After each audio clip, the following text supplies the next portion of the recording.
večer.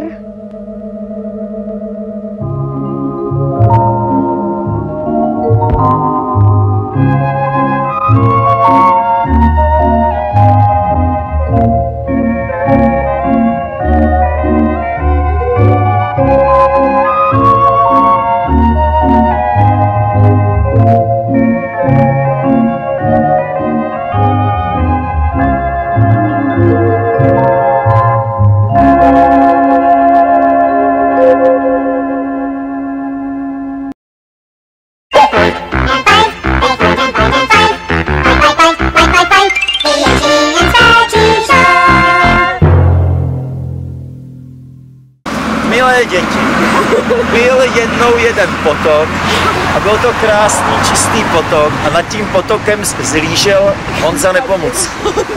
A ten potok byl čistý, že i prasátka se tam chodila mít a chodili pít vodu.